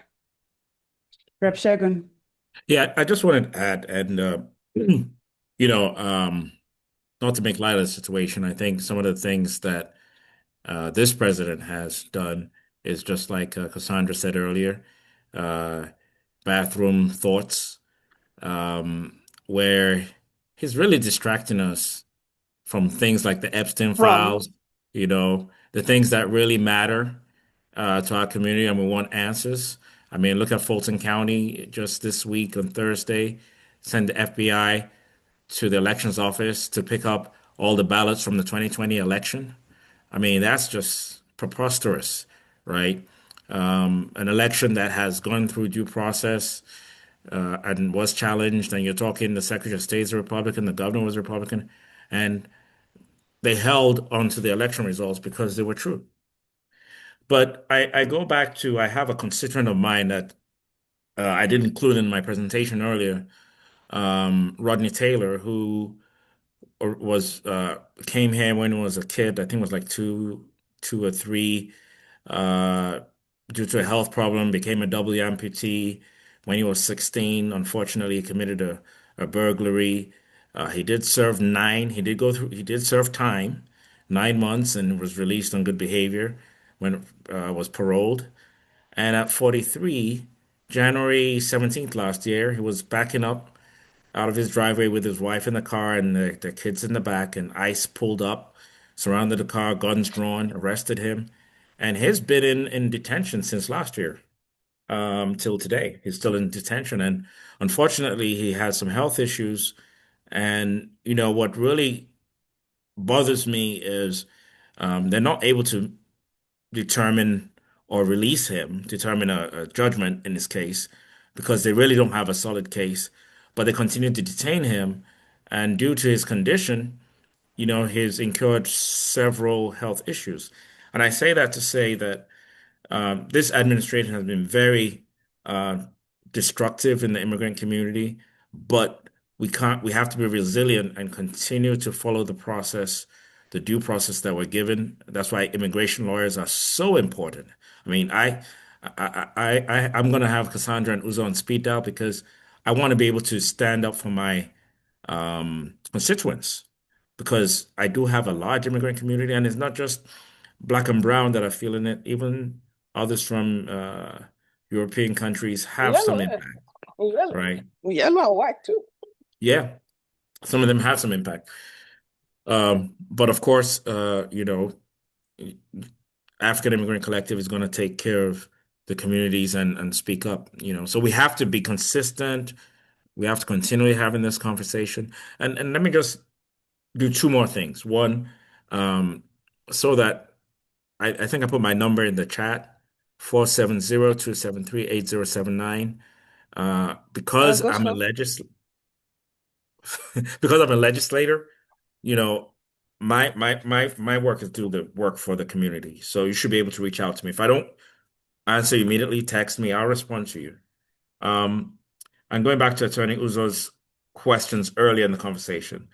Um, Now, I'm not a lawyer. My background is not law whatsoever. I never will study law. I think it's too much reading. I did engineering. I took the easy way out. That's why AI is my friend. But when you look at the history of immigration in this country, people immigrated just two ways. They came willingly or they came unwillingly through slavery. Those that came willingly, most of them from Europe, due to religious freedom, or purchased land, or they were fleeing wars. They came to this country. Fast forward to when a number of us have come to this country, the same reasons. So when we talk about aliens and immigrants, I tell people, I say, look, none of us own this land. We're all immigrants. It just depends on what time you got here, right?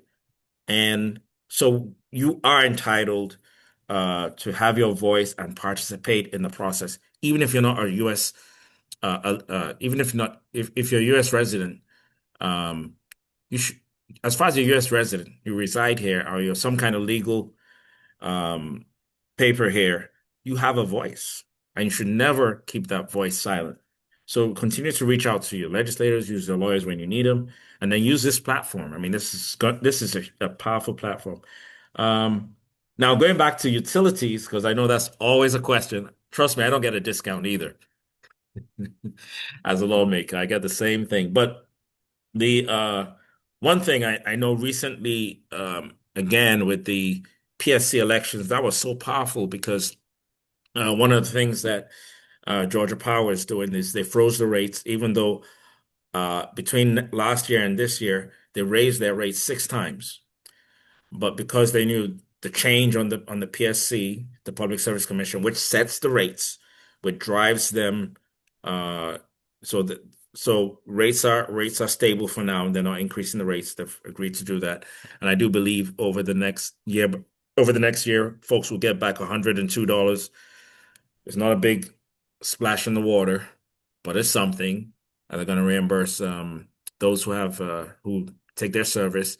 And then also they're doing a lot of education around how you can conserve energy at home. So they have people that will look at your bill and speak to you and do things like that. But the issue of data centers is such a huge issue in our legislature this year, that there are some bills, even on the Republican side. I was actually talking to one senator that they've pushed forward and now is being seriously looked at, um, to make data centers pay their own fair share. So work is being done. Just let's continue to talk to our legislators. That's where the best work can be done, to address that. Thank you so much, Representative Shegun. We have a good problem, lots of questions, not enough time, but I believe there's something happening behind the scene where we're definitely going to create a WhatsApp group right now. I think Dr. Nabi is doing that because some questions I might not have the time to answer will be answered on there. And we're putting Attorney Cassandra and Attorney Uzo right there because I see that we do have quite a lot of work ahead of us. And I'm super excited because I know we have the amazing experts in this room, including Rep. Shegun as well, to make this happen. I want to let Dr. Layomi go for it. And after her, I believe I'm going to pass it over to Dr. Nnamdi for the next on the agenda. I'm sorry, there's Okeke who asked the question. Mr. Okeke, Mr. Darlington asked the question. Can we let Dr. Layomi go first because her hand has been up for a while, course. and then we can. Thanks.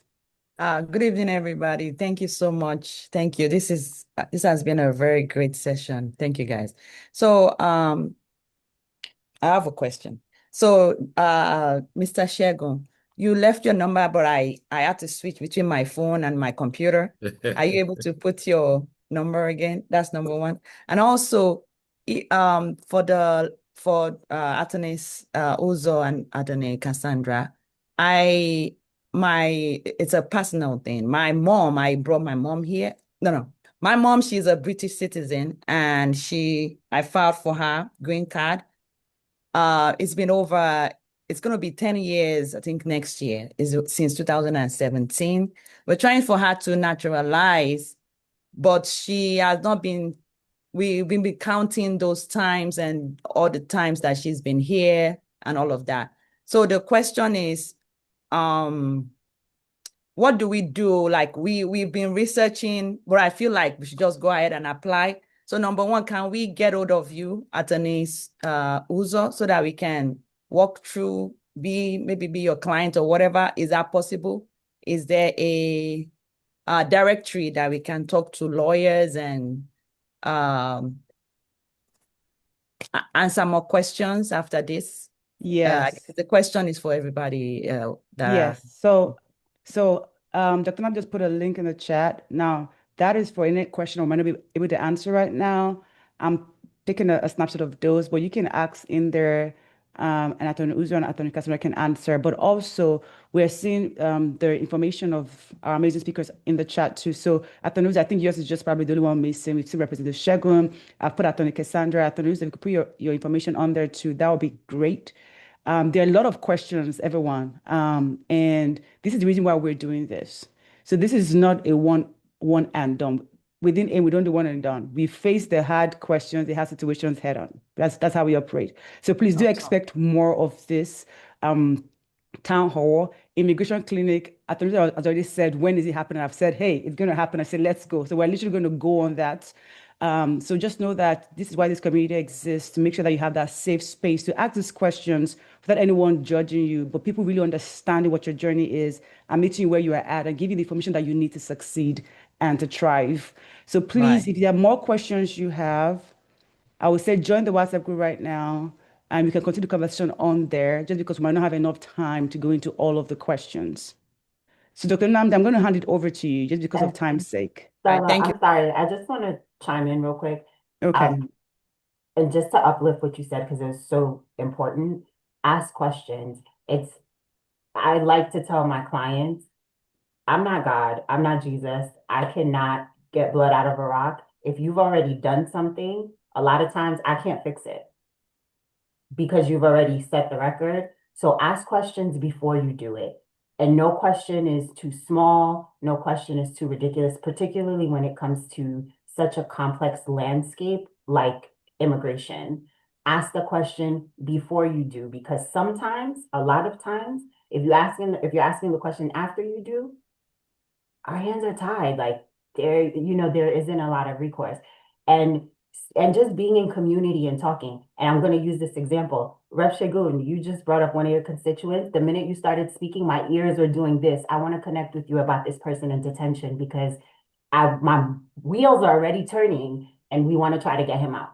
So let's connect about this person. And this is what this community is all about. This is what this platform is all about. Just talking about things and making sure someone hears you, because there can be a solution.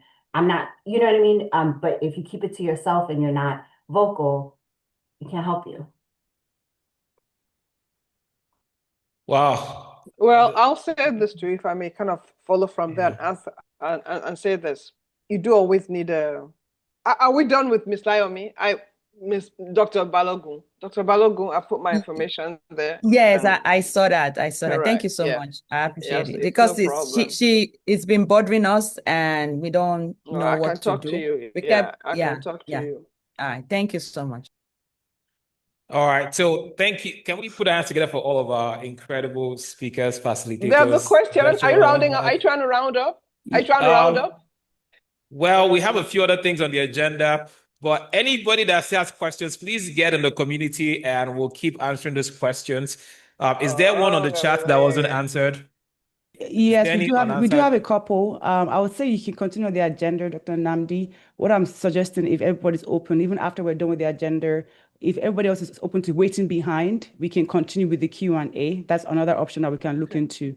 But I would definitely recommend, like I said, joining the WhatsApp group is something that we literally just did right now so that we don't lose these questions when this call ends. But Dr. Namdi, can you go ahead and we can come to that later?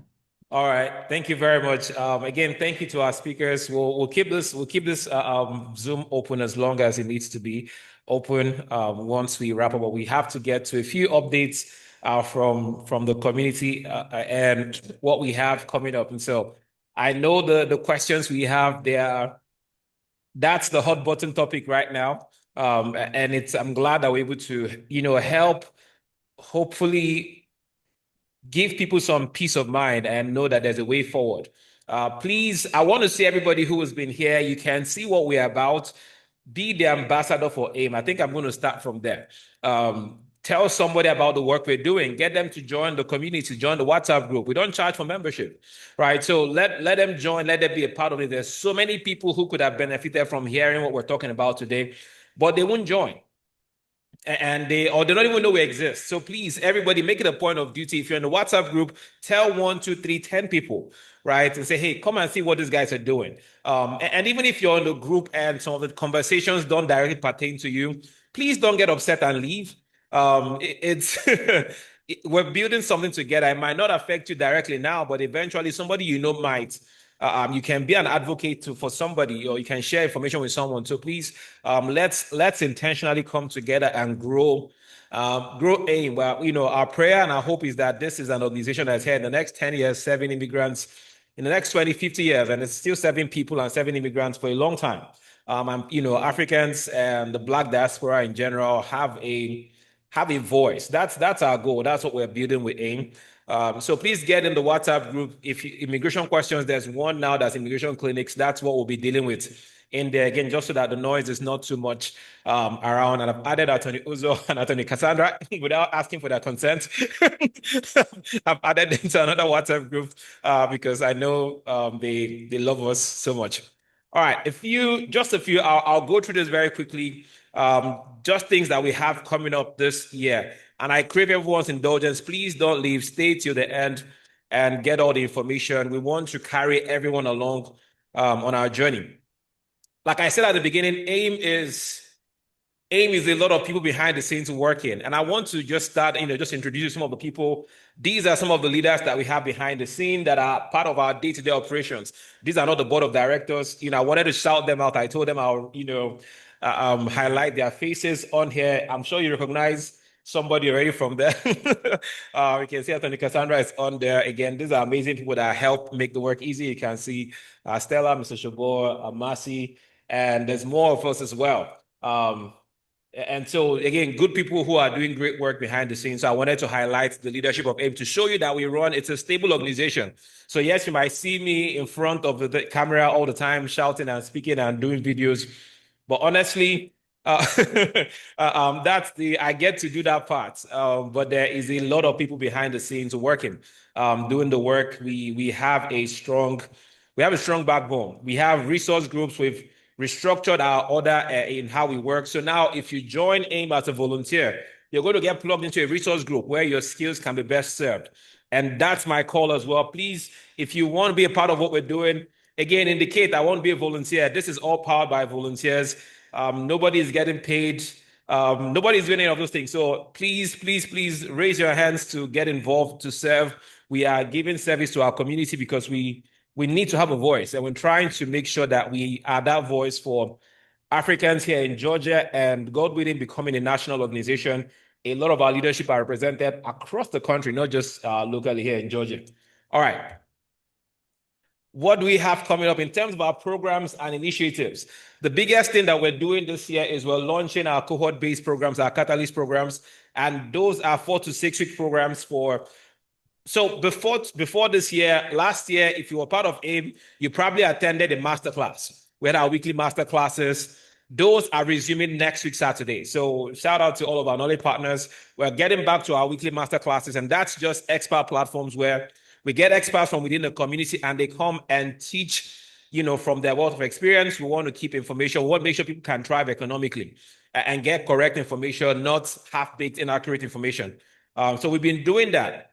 And we've been able to serve. Last year, we had, through our master classes, we had over 400 unique attendees across the year attend our master classes. That was incredible. We want to do more this year. And so we're evolving that. AIM's 4 pillars are around new immigrant support, career support, business, and then advocacy and policy. And so across those 4 programs, we are launching our 4 pillars. We're launching 4 different programs that will be, that form the Catalyst programs. There'll be 4 to 6 weeks just to help you go through full transformation. So now you're not just attending one master class and done, and you might not get all your questions answered, or, whether you're starting a business, we want to help make sure that you have the foundation to start. Whether it's a career reset that you need to have, we want to make sure that we're providing guidance. Again, it's by the community for the community. Same thing with leadership and advocacy. We want to do that work. And all of these areas. And so we were talking to partners. We were speaking to partners from the Gwinnett Chambers. We're talking to from the mayor's office in Atlanta. So we were looking to get people who have the resources involved. And I'm also making this invitation to the community. Please, once we open that up, we're opening the first one up today. Help us spread the word. And if you have access or resources or know people, reach out and say, Nnamdi, I can help out here. I know somebody you should be talking to. I'll be glad to be on those calls. Myself, Stella, any of our leaders we'll make ourselves available to attend those calls. So that's with the Catalyst programs, and these are the 4 programs. Please take a picture of this so that you can have this in mind. Right? I've kind of rushed through all of it because of time, but if you can take a picture, take a screenshot of this particular screen. This explains the 4 different programs that we're launching this year. And we're hoping to do 1 or 2 every quarter. We're looking to do 1 or 2 of them every quarter because we'll be culminating each of these sessions with one of our flagship conferences. So take a picture of this. Those are the things. But we're starting with the career reboots. And the reason we're starting with the career reboots, one is because it's the beginning of the year. But last year, I think we talked about it already. Last year was a tough year. In our community, a lot of people were out of work. A lot of people lost jobs. Just Black people in general were disproportionately affected by the economy and how work. And so we want to leverage this platform to help people reskill, help people upskill, help people reset themselves and reposition themselves to get back into the job market and find something. We run a dual budget as African immigrants. You have to take care of yourself here in the US and your village people that contributed money for you to come to the US. And so you can't afford to be without work. All right. So please take a picture of that, and we'll be sharing more about that in a bit. All right. So this is our programs for the year. I'll get to a QR code that you can download and connect to our calendar, but I want everybody to know what's coming up. Please save these dates. Again, I want everybody to come out when we have something. That's how you tell us you believe in what we're doing. That's how you throw your weight behind what we stand for. A lot of us go for the groove ones. AIM is about economic empowerment. So we might not do too many parties or social gatherings, but we're about the real thing. That's bringing about transformation. So the same way you support your Jai, support us. Amen. All right. So those are the activities that we have coming for Q1. Those are important dates. Again, we'll have a QR code that you can download. Save March 14th. That's our first major conference for the year. March 14th is our women's conference. Please save that date. All of the last year it was huge. We had almost 200 people in attendance from like 4 or 5 different countries. So save that date, mark the date. Don't be don't be telling us you didn't know about it. I'm telling you right now. All right, so that's coming up in a few weeks' time. And then this is for Q2. Again, we have our mixers, we have this. But what I need you to save for Q2 is June 27th. That's our next flagship event. That's our policy and advocacy conference, June 27th. That's Attorney Cassandra's day. Last year was incredible. We had it last year in October. We're bringing it up a little bit. But that day, it's going to be an exciting, it was powerful. We want to make sure we are more involved. We're participating in the process, and that's AIM's way of doing it. So please mark June 27th, March 14th, June 27th. That's another big day for us where we're bringing the community out in person. And well, we have the mixer on April 11th, and then Policy and Advocacy Conference coming up June 27th. And then Q3, please, everybody, September 5th to 7th. You can't, that's our big event. That's our culminating event for the year. That's where we become enemies if you don't show up. All right. Please, let's make it loud. It's going to be the biggest one we've had yet. It's Labor Day weekend, so we know, you get the Monday off after that. So that'll be our culminating event in a sense. That'll be our big, the summit has been our big event every year, and we want to make it even bigger and better. It's going to be a multi-day event this time around. So please, again, save the date, mark your calendar for that day. And of course, you can see we have outreach events, we have community service days in all of this. In every quarter, we have one of those. So again, please take a picture of that.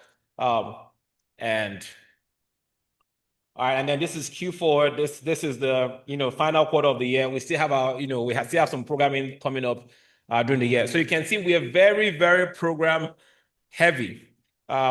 We do a lot of programming. We're very events heavy. So if that's something you're passionate about, please raise your hands to volunteer to help us out. We need all the help we can get to make all of these things happen.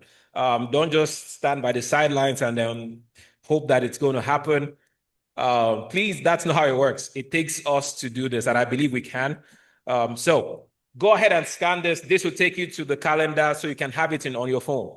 So scan that QR code if you can, take a screenshot of this or scan this. In that way, you know exactly when things are coming up within AIM. If anything changes, we'll update that Google Calendar and you see the updates on there. But we want everybody to subscribe to the calendar. Just go in there to Google Calendar, and in that way you can have it saved on your phone, on your device. All right, I'll give us like 30 more seconds to do that. All right, excellent. So, like I said, we are launching the Career Reboot program. We want to gauge the interest. And quickly, who is this for? People who are seeking to restart, transition, or advance their careers in the US. It's for professionals navigating career gaps. Maybe you've just not worked in a while and you're about to get back to the job market. You're trying to navigate, being an immigrant and then your degree, and now you're ready to work. Or just you're tired of work you're doing and you want to do more. It's not specific to a particular field. So we're not teaching you cybersecurity or tech. No, but it's basically leveraging what you already have, your background, and helping you reposition yourself to do better, to get in. So that's who this is for. And here's what you should expect. Again, we'll go through all of this. We have people who are workforce development professionals within our knowledge partner base who are going to be teaching the sessions. Again, it's going to be 4 to 6 weeks. So if you are interested, go ahead and scan this. And babe, I don't know if you have the link. You can put it on the chat as well for people who want to, who maybe are unable to scan. But if you can't scan or anything, please put a message in the WhatsApp group, and I'll make sure you get the link if we don't have the link to share. But go ahead and scan. I know many QR codes. We like QR codes. So we're officially opening this one up. If we get to a certain amount of people interested, then we'll go ahead and set a start date.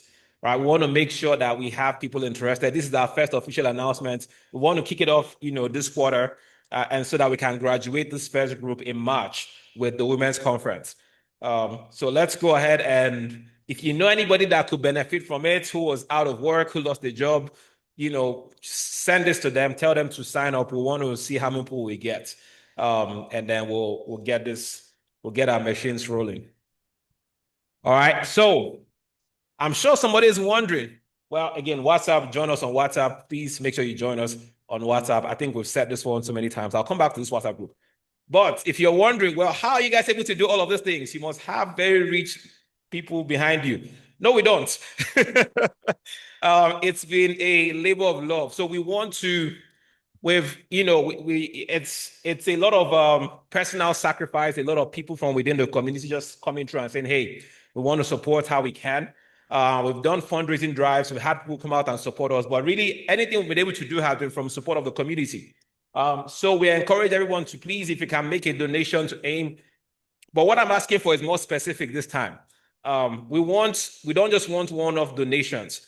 If you can, we want you to be a supporter. Go from just being I'll give you $25 today to, okay, I'm making a commitment to give $25 every month. That will go a long way. It can be 50, it can be 100 within your capacity. Just, you can scan the QR code, choose what works for you. And it helps us plan better. When we know what's coming in, we can plan better. Myself and Stella, we are committed to, keep driving this, but in the end, we're not building it for ourselves. We are building for the community, and that's how you tell us you support the work we're doing. It's also by putting your resources behind us. So please go ahead and scan this, and I will leave this on here for a little bit. Just scan it and let it be marinating on your phone, and then you can keep thinking about it and keep praying about it. And make sure you don't pick the lowest number. If they do what you can according to your capacity. If you want to do a one-off donation, you can as well. But we want to make sure that we are asking. If you don't ask, you're not eligible to receive. So the work we do is powered by, again, supporters from the community. And so we want to make sure that that's how it's been. That's how we're powering this. But also beyond your donations, if you have access to, to open doors for us, maybe you work somewhere and they have funds for community development, for workforce development, or any of the things that we can take advantage of, please make those introductions. If you have people who are interested in connecting to our community and they have the resources, you work in the college system, we're trying to get to more students. We want to partner with schools. We want to get to reach, or you're involved in the community and you feel like what we do, there's alignment here. We want those introductions. One of the things that we look forward to is just in-kind support. So whether it's space to do our conferences, the summit is coming up, would love to be in like a Georgia State University, or collaborate with Georgia Tech, those kind of places where they have the space and they have the classrooms and the theaters. If you have knowledge of how we can make those things happen, please reach out to us. It's a lot of in-kind sponsorships go a long way to make expenses low to run the organization. So that's me bringing full transparency to the conversation. We've shared a lot of value. We've asked a lot of questions, and we want to continue doing this work. But we need to make sure, we want you to, come and be the driving force, be the engine behind us to keep us going. None of us, again, there's no salaried employee inside of AIM. There's nobody getting any benefits per se in terms of finance. Every donation and beyond, every stretch and every sacrifice is gone because we believe in this work, because it's lived experiences for us. And we want to make sure, one of the things we always say here is we're creating an ecosystem for African immigrant professionals to thrive here in our new home country where we don't have to start from scratch. And that's it. We believe you don't have to start from scratch. If you have a community behind you, you can go faster, you can thrive better, and then you don't have to fall off. So that's my final spiel. Thank you for paying attention. Did everybody get these links? Again, I'll be in the chats. I'll be in WhatsApp. If you haven't joined our WhatsApp, go ahead and join the WhatsApp group. And with that said, I think we can call this a very successful first. Well, this is not our first event, but our opening event. Thank you all so much. I'm going to hand it back to Stella to continue driving. If there's any more questions, I don't know how long our speakers can stay on, but if people want to stay on and ask questions, if not, please, thank you so much for spending some of your Saturday with us. God bless you, and make sure you are here for the next program, the next event that we are doing. Absolutely. Thank you so much, Dr. Nnamdi. And shout out to everyone who's already joining the WhatsApp group for the immigration questions. and to our speakers that are still on the call. So I believe we can definitely move over it. People have more questions. I do see a couple of questions in the chat, especially about one person who did ask around, I think she asked around her citizenship. And I'm trying to scroll right all up, but I can't find it. But if everybody's open to waiting, I want to also, be cognizant of the time of our speakers. So it's understandable if you have to drop, because I know most of you have a lot of things on your calendar. So I understand that, Attorney Cassandra, if you have to drop, absolutely understand that. The question here also represents Rep. Segun. I understand if you have to drop as well. Like I said, I've taken screenshots. Okay, great. So I see that you want to drop, Rep. Segun, right? Yeah, I Okay. do have to drop, but I do Okay. have one other announcement I'd like to make if it's okay. Okay. Yes, go for it. So I'm also the secretary of the Georgia Legislative Black Caucus, which has the largest representation of elected Black officials in the state of Georgia in terms of on the state level compared to other states. And of course, we do have four Nigerian Americans serving in the House. We have our largest fundraiser event, February 27th, but it also empowers our internship program and some of our community outreach programs, and it's very important in participating. So one of the things I'd also like to offer is if you have children between the ages of, I want to say, I think it's 8 to 17, don't 8 to 18 high school, and you want them to page at the during session, please reach out to me. Most likely, if you're not in my district, I can identify your legislator who you can sign up with. But I think it's important our kids get to see the process on how we make laws in the state. So if they're inspired, they could engage and participate in that whole process. Georgia is a very old state, and I think coming to the state capitol, not just for Africa Day, but also having that experience is also a value add as you continue your kids growing up here in the United States. Other than that, thanks for having me. Thank you. And Thank you so much. Stella and Namdi, you'll be hearing from me soon, and I'm making my commitments too to support this platform. Thank you Thank you so so much. much. We All truly right. appreciate that. Have a wonderful evening. You too. You all have. All right, Atanuza, I see you're still on the call. So is that Yes, right? yes, Oh, ma'am. Atanuza has everyone's time today. It's a gift.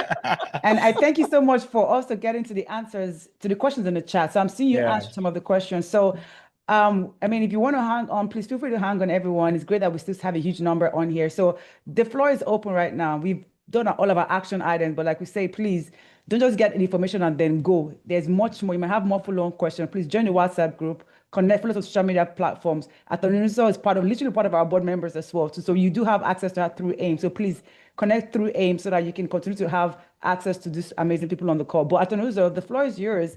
If there's any question in the chat that you wanted to talk more about or expansion, you can. Or if anyone on here wants to ask more questions, Dr. Laomi is still on here too, so maybe she wants to continue with her question. But now the floor is really open to anyone. Raise up your hand and I can moderate the call-in. Oops. It's All okay. the questions seem to have disappeared for me. I can. Dr. Laomi, go ahead, sir. I'm going to stop the recording as well so that you Okay. can speak off the record. Correct.